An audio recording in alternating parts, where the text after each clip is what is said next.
KTV.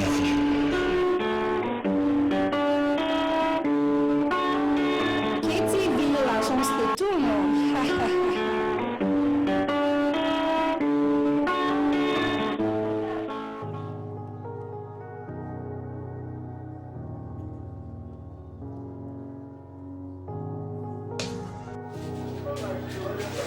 Bonjour à tous et bienvenue dans votre émission My Life Story. C'est Merveille Kamakama, le présentateur de ces programmes proposés par KTV Agency, l'agence de tout le monde. C'est un réel plaisir de nous revoir dans cette édition. Aujourd'hui, nous recevons pour vous celui qu'on appelle le docteur H.P. Chensaka. Il nous présentera son livre intitulé Le processus de l'enlèvement de l'Église, la manifestation du Fils de Dieu au micro de Salvador Kalonga. Suivons.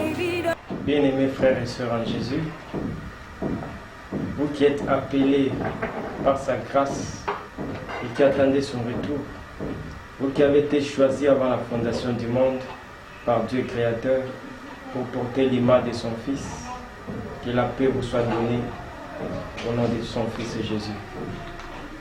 Je suis votre frère H.P. Chensaka, ministre de Jésus-Christ pour son Église, appelé au ministère de docteur en vue de ramener à Dieu son peuple et préparer son Église à l'enlèvement.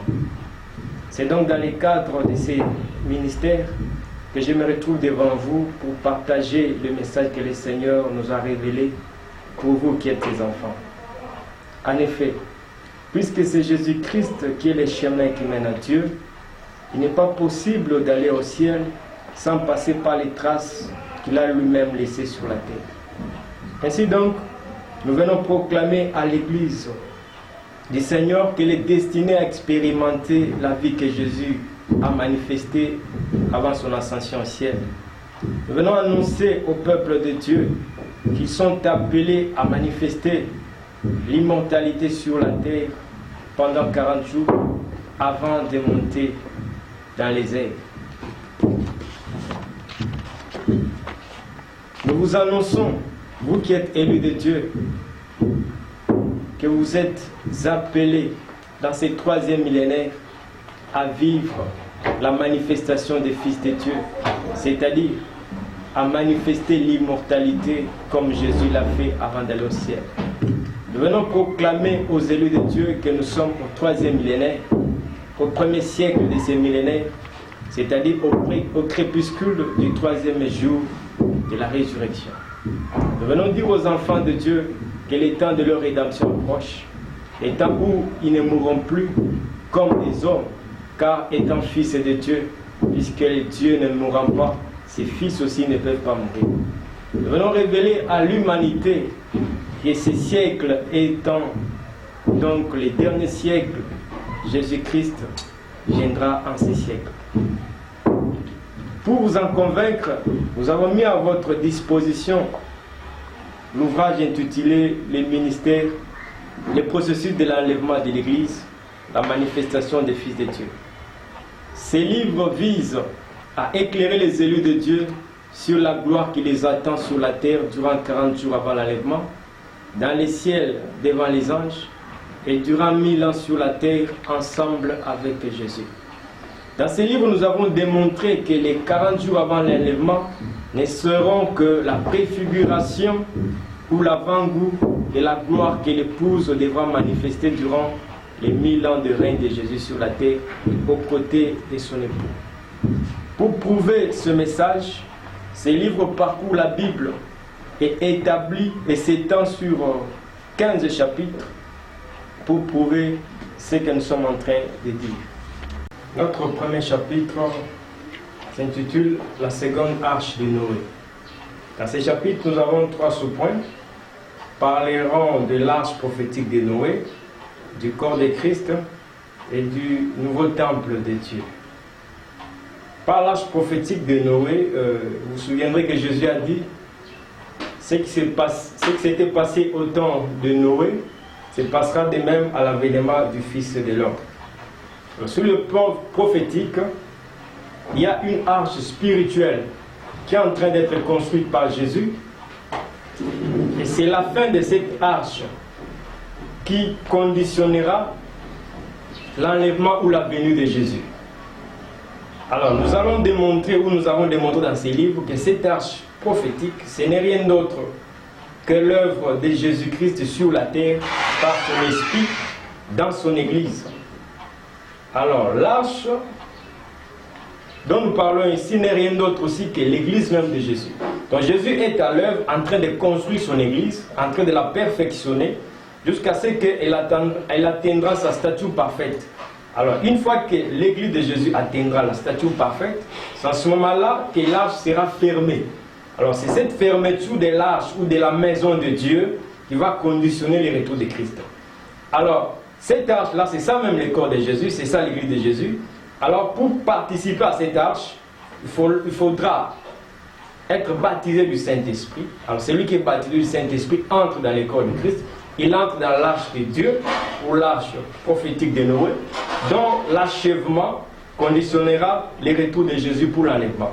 Vous verrez aussi que la pluie n'est pas tombée avant qu'on ait fini avec les travaux de l'arche. C'est quand Noé a fini à construire l'arche, et que tous les animaux sont entrés, que Dieu lui-même a fermé la maison qui était l'arche de Noé. Ainsi aussi se passera la fin du temps de l'Église. C'est Dieu qui est le constructeur de son œuvre par son esprit, qui mettra fin à son œuvre lorsque cette œuvre sera conforme à son modèle, à Christ. Et c'est à ce moment-là que viendra l'enlèvement.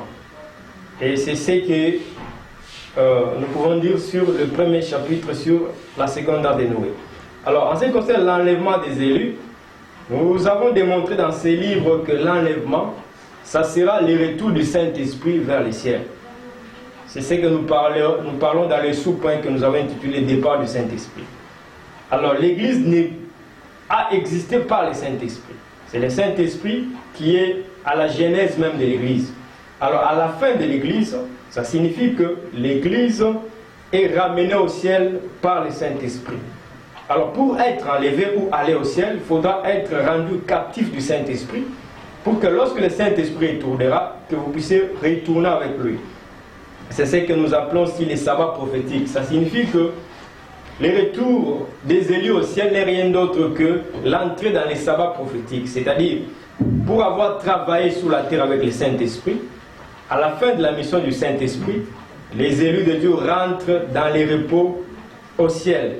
Alors, pour aller dans les sabbats prophétiques ou dans l'enlèvement, vous êtes obligé d'avoir été à l'œuvre ou au travail avec le Saint-Esprit. Tu ne peux pas entrer dans un sabbat si tu n'avais pas au préalable été au service. Comme Dieu qui a travaillé pendant 6 jours et le 7e jour, il s'est reposé. Donc un élu de Dieu, c'est celui qui est baptisé du Saint-Esprit et dont le Saint-Esprit a rendu captif pour être à son service et dont l'enlèvement constituera en fait les repos, les sabbats, puisque le Saint-Esprit a achevé sa mission. Et là aussi, nous parlons d'un point qui est le rassemblement des aigles. Donc, pour être enlevé, il faut avoir été un aigle, c'est-à-dire celui qui mange la chair et le sang de Jésus. Donc, celui qui est dans le régime alimentaire est de manger la parole pure de Dieu et toute la parole de Dieu et qui a la vie de la parole qui est Jésus-Christ lui-même. Alors si quelqu'un ne peut pas manger toute la parole, il est disqualifié du ciel. C'est ce qui s'est passé lorsque Jésus demanda aux disciples de manger sa chair et son sang. Ceux qui ne pouvaient pas supporter ces langages s'étaient retirés. Alors celui qui a mesure de manger la chair et le sang de Jésus, c'est celui-là qui est un élu de Dieu, qui sera capable de voir Christ dans les airs comme un aigle. Il y a aussi un point où nous parlons des différents enlèvements. Là où nous comparons l'enlèvement d'Enoch, l'enlèvement d'Élie et l'enlèvement de Christ. Là nous montrons que l'enlèvement d'Enoch ne se fera pas de la même manière que l'Église. Pourquoi? Puisque la Bible dit que Enoch marchait avec Dieu, il ne fut plus car Dieu l'ait pris. Élie aussi, nous avons vu, Élie a été enlevé.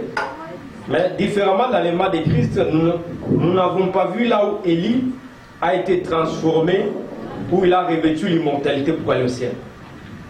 Et aussi Enoch, nulle part nous avons vu Enoch être transformé pour aller au ciel. Donc ils ont été juste enlevés. Alors, cet enlèvement de l'Église ne se fera pas selon les modèles d'Enoch, ni non plus selon les modèles d'Élie. L'enlèvement de l'Église suivra les traces du modèle de Christ. puisque Paul nous a révélé que nous irons au ciel après avoir vaincu l'immortalité, après avoir vaincu la mort et revêtu l'immortalité. Donc, Élie est allé au ciel, mais l'immortalité ne se vérifie pas dans le monde spirituel, puisque le ciel est spirituel. C'est sur la terre que la loi de la mort agit.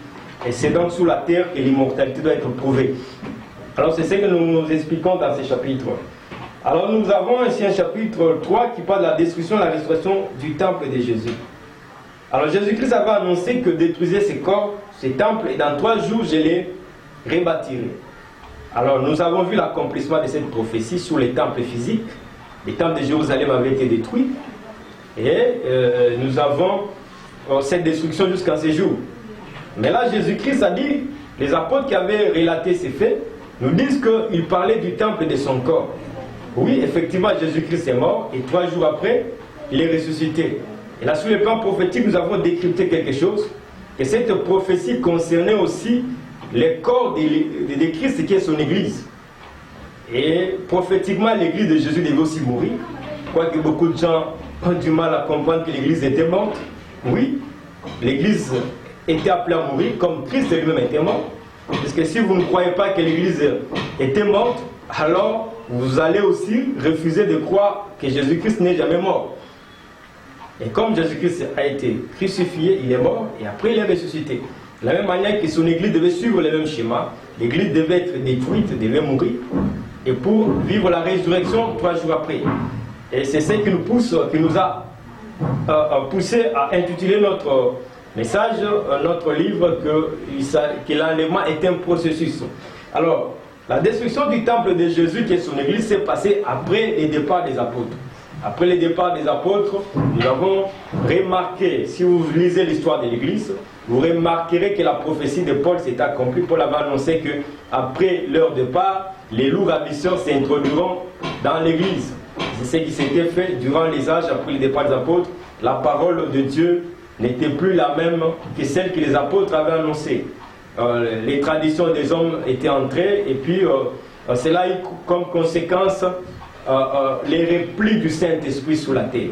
Alors vous constaterez que après juste le temps des apôtres, les âges qui sont venus après, le Saint-Esprit n'était plus vivant sur la terre.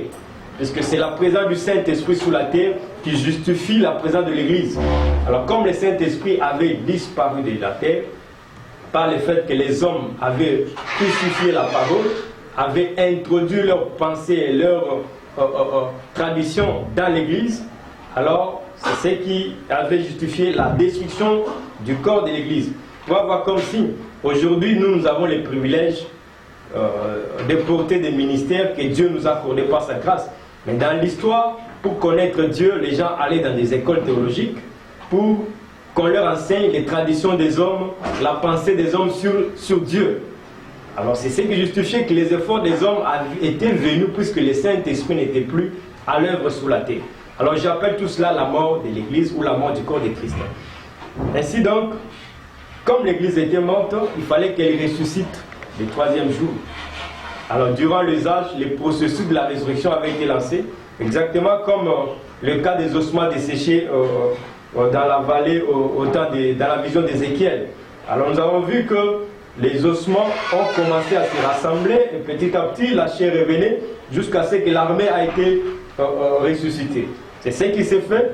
L'Église était morte, les ossements sont restés et Dieu était en l'œuvre durant tous les millénaires passés pour rassembler son Église, pour restaurer son Église jusqu'à ce qu'elle reprenne la place qu'elle avait au temps des apôtres.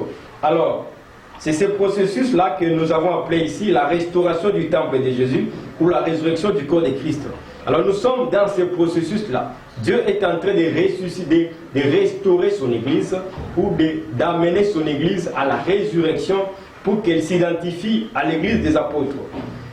Alors, dans ces mêmes chapitres, nous avons montré que l'espérance des apôtres n'était rien d'autre que le retour du Seigneur, l'avènement de Jésus. Tout leur message était canalisé sur l'espérance à l'enlèvement. Puisque Jésus-Christ leur avait promis que je reviendrai vous prendre afin que là où je suis, que vous y soyez. Tout le temps qu'ils ont passé sur la terre, ils ne comptaient qu'à retourner vers le Seigneur, à revivre avec lui. Et le 4e chapitre, nous avons parlé de la nuit de l'enlèvement. Là, nous démontrons que l'enlèvement se fera prophétiquement la nuit. C'est pourquoi vous verrez Jésus-Christ lui-même dans ces paraboles parler qu'il viendra comme un voleur dans la nuit. Or, un voleur, si Jésus-Christ viendra comme un voleur dans la nuit, ça signifie que l'enlèvement que nous attendons ne peut intervenir que la nuit. Et voilà pourquoi la nuit a ses caractéristiques. C'est pendant la nuit qu'il y a l'assoupissement et il y a les sommeils. Effectivement, pendant la nuit, avant que les Seigneur ne reviennent, le monde entier sera dans un sommeil spirituel. L'Église même, pour la plupart, seront dans un sommeil spirituel.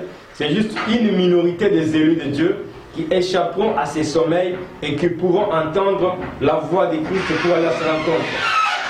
Et au 5e chapitre, nous parlons de faux réveils. Là, nous montrons qu'il y a des vrais faux réveils. Il y a de faux vrais réveils. Et dans l'ouvrage, vous verrez des détails sur ça. Alors, le 6e chapitre, nous parlons du processus de l'enlèvement. Là, nous parlons au point sur les vêtements de l'épouse pour les noces. Et nous prouvons que l'Église ne peut pas aller au ciel si elle n'a pas revêtu les vêtements des noces. Alors, quand vous lirez l'ouvrage, vous verrez c'est quoi les vêtements des noces que l'époux doit revêtir avant qu'elle aille au ciel. Alors, si tu es une église de Dieu, si tu es membre de l'église, tu devras vérifier si tu as été revêtu de ces vêtements des noces ou pas. Puisque, au cas contraire, celui qui n'a pas ces vêtements des noces ne peut pas accéder aux noces de Dieu. Nous parlons aussi du temps de la moisson. Effectivement, Jésus-Christ avait laissé une sémence sur la terre. L'enlèvement, c'est la moisson. La sémence qui avait été jetée devra produire les fruits identiques à la sémence originelle. Donc, la moisson, c'est le temps où la sémence qui avait été jetée sur terre s'est reproduite. Donc, au temps de l'enlèvement, l'Église devra produire les Christ. C'est-à-dire, tel que Jésus était, c'est tel que seront ses fils sur la terre pour témoigner qu'ils sont tels qu'ils étaient et qu'ils peuvent les rejoindre dans les airs. Nous parlons aussi du chemin de l'enlèvement. Et là, vous verrez dans l'ouvrage ce qu'il y en est. Nous démontrons aussi la marche individuelle, comment on peut marcher jusqu'à atteindre pour arriver à l'enlèvement. Je crois dans les vidéos qui viennent, nous donnerons des détails sur chaque chapitre. Ici, nous faisons juste balayer. Nous verrons aussi la voix de l'archange, les sons de la trompette de Dieu et autres. Le 7e chapitre, nous parlons du dernier réveil. Là, nous voulons expliciter quelque chose, que c'est le réveil final qui précédera l'enlèvement de l'Église. C'est une dispensation que Dieu a accordée à l'homme noir, ou précisément à l'Africain. Alors là, dans les livres, vous verrez plusieurs prophéties qui avaient choisi l'Afrique comme étant le centre du second réveil par lequel Dieu va envoyer des pionniers avec la parole pure pour envahir le monde entier annonçant les royaumes de Dieu. Alors, plus précisément, vous lirez l'ouvrage et puis vous saurez que comme Jésus-Christ s'était choisi des Galiléens, parce que pour la plupart des apôtres, c'était des Galiléens qui avaient été choisis par Christ. De la même manière aussi, pour envahir le monde, Jésus-Christ, cette fois-ci, a tourné son regard sur l'Africain, l'homme noir, et c'est les noyaux des pionniers du réveil se constituera des Noirs, que Jésus-Christ va oindre de sa parole et de sa puissance, et qui vont envers les nations avec une parole pure et une puissance authentique. Et je vous précise aussi que quand vous lirez l'ouvrage, vous aurez des précisions sur la nation qui va jouer le grand rôle dans cette prophétie.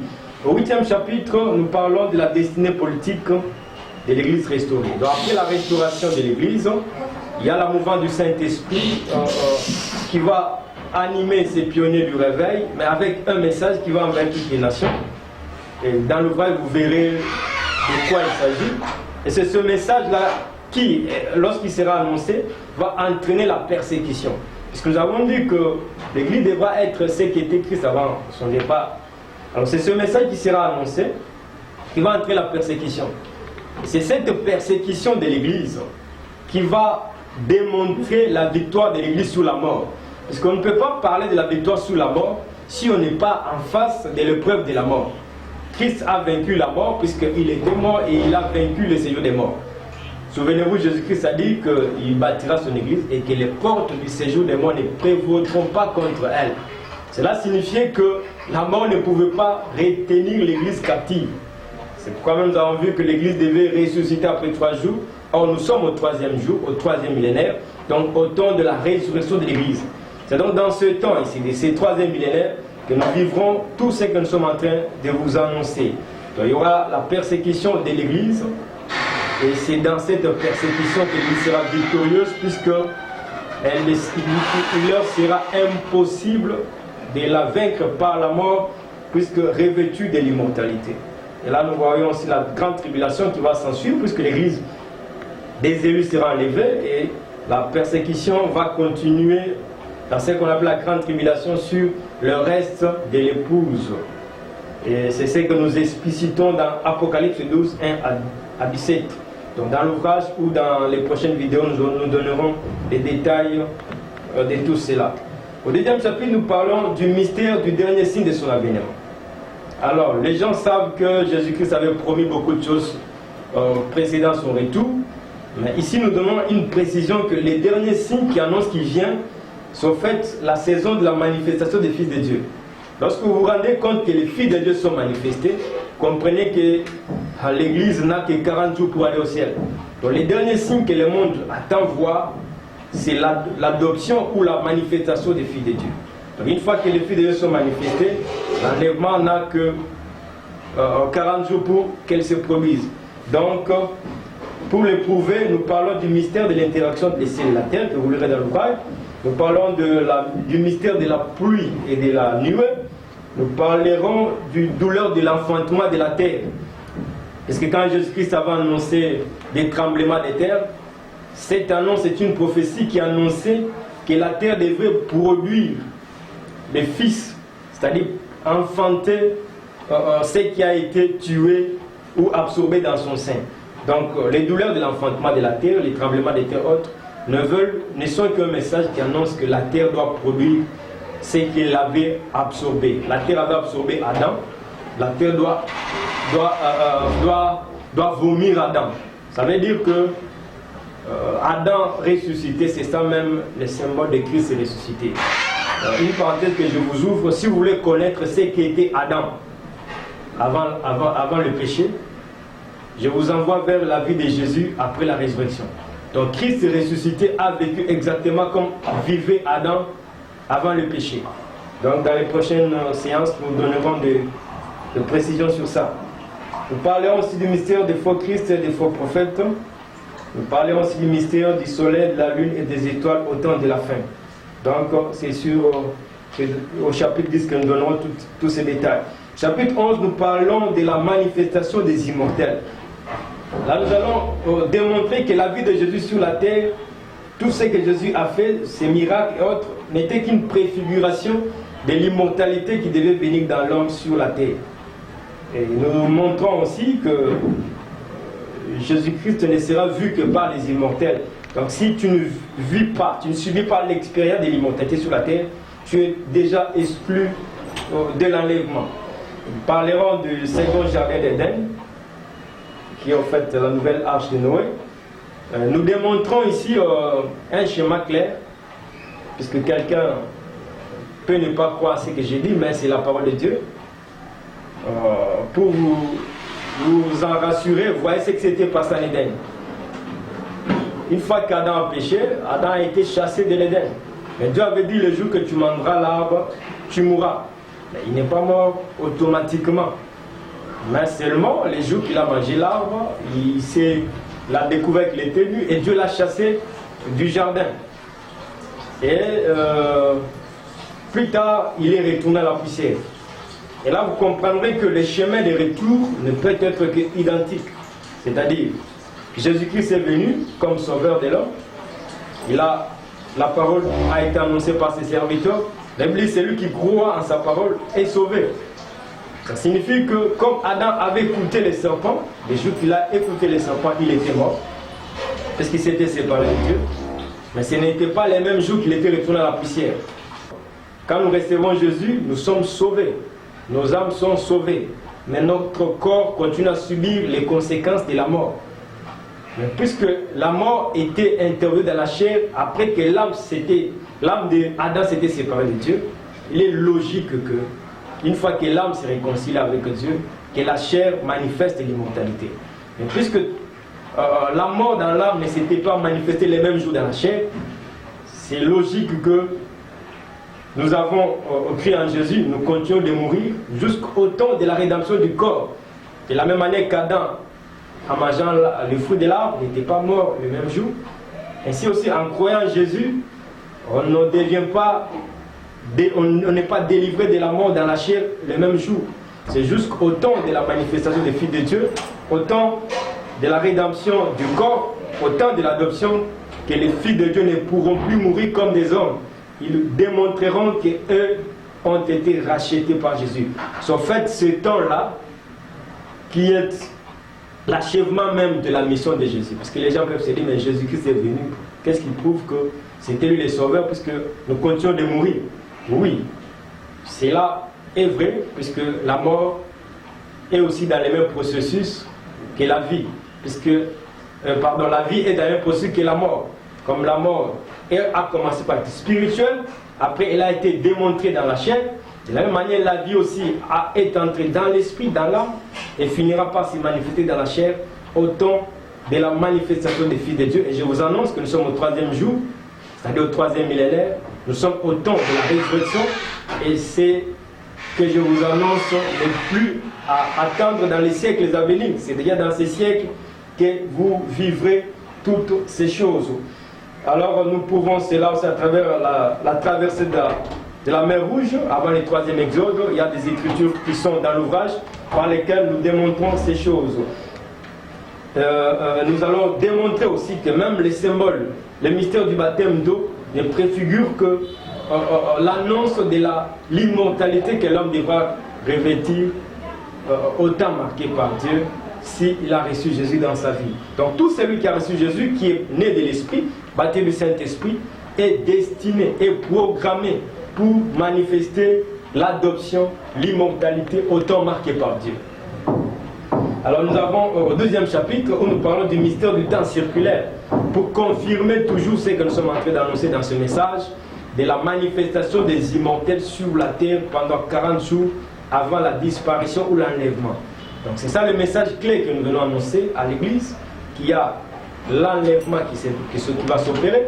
Cet enlèvement sera précédé par la manifestation des filles de Dieu, qui est autrement la manifestation des immortels sur la terre, donc des hommes qui seront incapables d'être tués, des hommes que la mort ne pourrait engloutir, des hommes qui vont vaincre la puissance de la mort, puisque l'Église quitte la terre en vainqueur de la mort. Et la victoire sur la mort, c'est cela même qui va pousser l'Église à rentrer au ciel avec chant de triomphe. Et c'est ce qui est démontré. Alors, pour le prouver, nous parlons du temps circulaire. Donc, le temps est circulaire, et c'est ce que la nature nous révèle. On compte les jours, puisqu'il y a la rotation de la Terre autour du Soleil, il y a la rotation de la Terre autour d'elle-même. C'est ce qui est même le fondement même de la notion du temps que nous connaissons. Alors, une fois que les mouvements de la Terre s'est arrêté, on ne pourrait plus compter les jours, puisque nous comptons les jours, puisqu'il y a des nuits, la succession des nuits qui nous permet de compter les jours. Alors, si la Terre ne tourne plus autour du Soleil, et non plus autour d'elle-même, nous serons dans un temps infini, un temps éternel. Alors, puisque Dieu a permis qu'il y ait cette rotation de la Terre, il y a un langage de Dieu qui est caché derrière. Et dans un mouvement rotatif, il y a des cycles. On arrive à la fin d'un cycle quand on retrouve le point de commencement. Alors on ne peut pas parler de la notion de fin de temps si on n'est pas dans un temps circulaire. Alors, puisque la Bible nous parle de la fin des temps, alors nous comprenons que la notion du temps circulaire est à la base de cela. Et pour en savoir plus, vous lirez l'ouvrage et là vous verrez que pour parler de la fin de l'Église, nous devrons retrouver l'Église du commencement. Voilà pourquoi l'Église devait mourir, enfin ressusciter, pour qu'on retrouve ce qui a été au commencement. Alors c'est à la résurrection des apôtres, c'est-à-dire la manifestation de gens qui marcheront comme les apôtres ont marché, qui manifesteront ce que les apôtres avaient manifesté, que nous dirons que nous sommes arrivés à la dernière heure au temps de la fin. Et puisque je vous annonce que nous sommes à la dernière heure au temps de la fin, il y a une promesse liée à cela que nous appelons la pluie de l'arrière-saison qui viendra au fait produire cette vie-là qui a été avec les apôtres. Donc c'est ce qui nous permettra d'annoncer même la fin du temps, puisque ces gens qui seront manifesteront l'image du Fils de Dieu. Donc c'est le Fils de Dieu qui a été au commencement de toutes choses. Et lorsque les Fils de Dieu seront manifestés sur la terre, cela préfigure ou annonce aussi la fin du temps ou la fin du monde. Et au 13e chapitre, nous parlons de la fin du temple des nations et la reconstruction du temple d'Israël. Comme vous êtes tous au courant qu'Israël prépare la reconstruction de son temple. Et cela doit interpeller l'Église, puisque Dieu ne peut pas avoir deux temples sur la terre. Et vous comprendrez aussi que Dieu n'avait choisi qu'un seul lieu à Jérusalem où il avait fait résider son nom et où tout le peuple devait accourir ou s'approcher pour adorer Dieu. Et cette notion est véritable. Voilà pourquoi quand Jésus-Christ est venu sur la terre, il a annoncé la destruction du temple de Salomon, la destruction du temple de Jérusalem, pour ainsi témoigner que Dieu ne pouvait pas avoir deux temples sur la terre. Parce que Jésus était venu construire un temple spirituel qu'il a réellement construit par le Saint-Esprit qui était descendu. Et automatiquement, le premier temple devait être détruit. Voilà pourquoi il y a eu destruction du premier temple, le temple physique, le temple d'Israël. Pourquoi? Parce qu'il y avait déjà un deuxième temple spirituel qui était bâti par le Saint-Esprit à travers tous les élus de Dieu. Ainsi donc, l'Israël prépare la construction de son temple, et ce temple ne sera jamais construit pendant que les temples de Dieu, les temples spirituels de l'Église est encore sur la terre. Et vous comprendrez aussi que c'est lorsque l'Église va s'en aller que Israël sera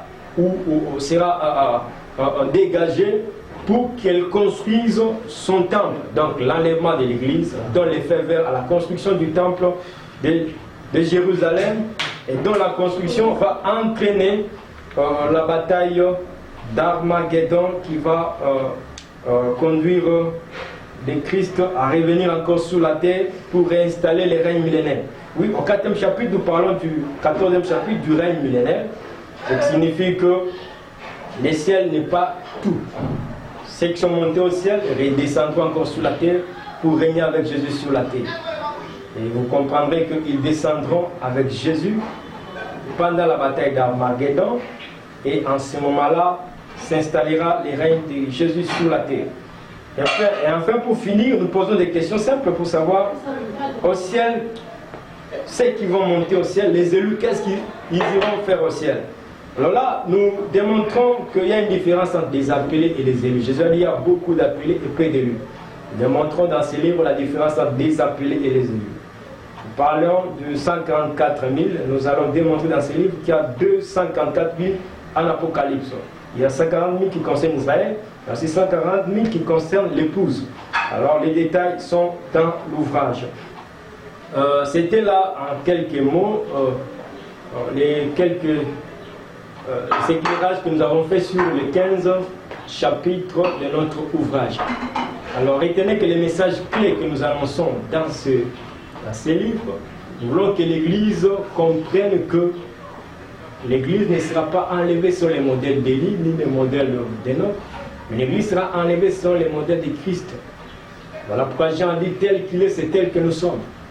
Alors, puisque nous sommes ceux qui suivons Jésus, nous ne pouvons que passer par là où il est passé. Et voilà pourquoi nous allons manifester les 40 jours de gloire, les 40 jours de la manifestation de l'immortalité sur la terre, les 40 jours des fils de Dieu. Et nous précisons que ces 40 jours ne seront rien d'autre qu'un moment de la préfiguration ou de l'avant-goût de la période de gloire du règne millénaire. N'oubliez pas que Jésus-Christ redescendra sur cette même terre physique et nous redescendrons avec lui. Et ce que nous vivrons avant l'enlèvement, c'est là la même dimension dans laquelle nous serons lorsque nous redescendrons pour vivre sur la terre avec Jésus.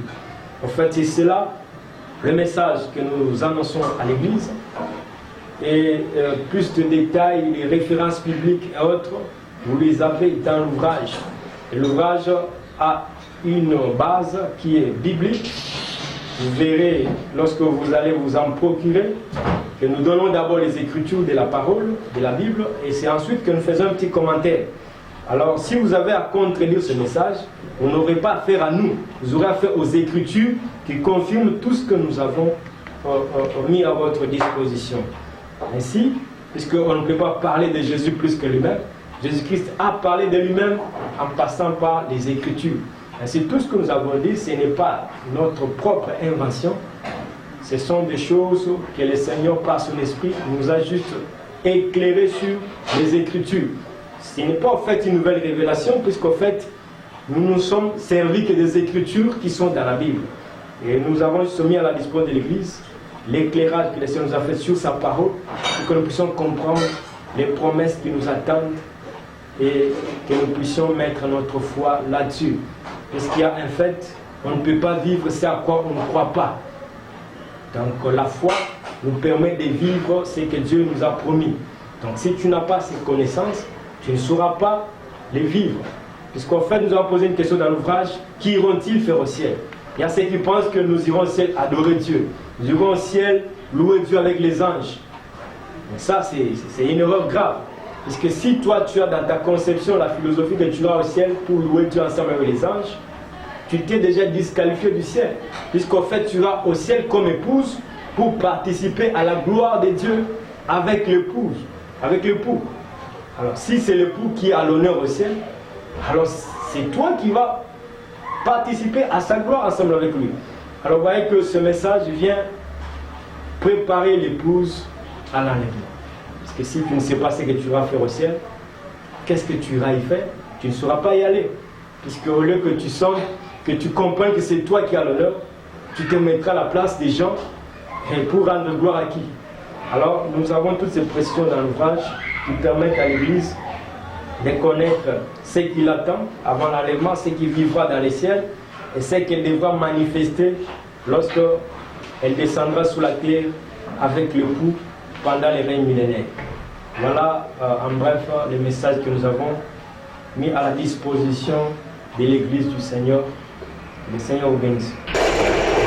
Merci à tous et à toutes d'avoir été nombreux à suivre ces programmes. Restez toujours branchés dans votre chaîne KTV Agency et n'oubliez surtout pas de souscrire pour plus de vidéos. Bye. Aimeriez-vous participer à l'émission et raconter l'histoire de votre vie en simultané? KTV